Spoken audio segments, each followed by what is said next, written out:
তোমরা যারা বিদ্যা চর্চায় প্রথমবারের জন্য ভর্তি হচ্ছ, তোমরা বারবার আমাদেরকে জানাচ্ছ স্যার অ্যাপটা আমরা কিভাবে লগ ইন করবো, তাই না? তো এই ভিডিওতে আমি দেখিয়ে দিচ্ছি তোমরা বিদ্যা চর্চা অ্যাপ কিভাবে তোমরা নিজেদের ফোনে লগ ইন করতে পারবে। দেখো, ফার্স্ট তুমি কি করবে, প্লে স্টোর থেকে বিদ্যা চর্চা অ্যাপটা ইনস্টল করে নেবে। আমি অলরেডি করে রেখেছি ইনস্টল। আমি জাস্ট অ্যাপে ক্লিক করলাম। তারপর তোমার কাছে অনেকগুলো অপশন আসবে, নেক্সট স্কিপ করতে হবে, নেক্সট করে করে যাও। এখানে দেখো গেট স্টার্টেড, আমি জাস্ট গেট স্টার্টেড ক্লিক করলাম। নেক্সট দেখো তোমার কাছে দুটো অপশন আসছে, একটা ফোন নাম্বার, তার নিচে আরো কিছু লেখা আছে। এই জায়গাটা জাস্ট একটু ভালো করে বুঝে নাও।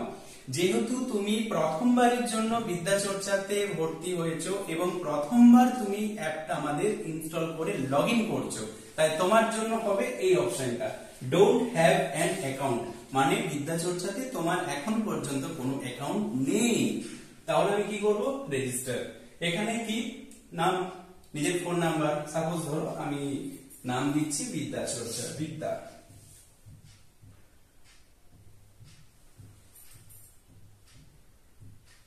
নাম দিলাম। এবার আমাকে এখানে কি করতে হবে, ফোন নাম্বার দিতে হবে। ফোন নাম্বারটা আমি দিয়ে দিই।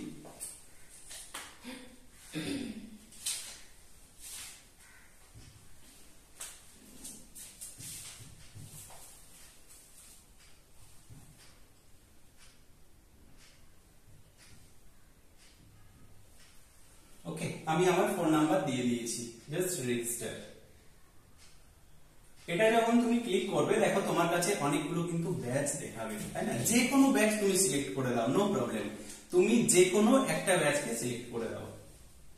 পরবর্তীতে আমরা অ্যাডমিন প্যানেল থেকে তোমার ঠিক করে দেবো তুমি কোন ব্যাচে ভর্তি হয়েছো। এখানে জাস্ট ওকে করে দাও। এরপর দেখো একটা ওটিপি তোমার ফোনে আসবে।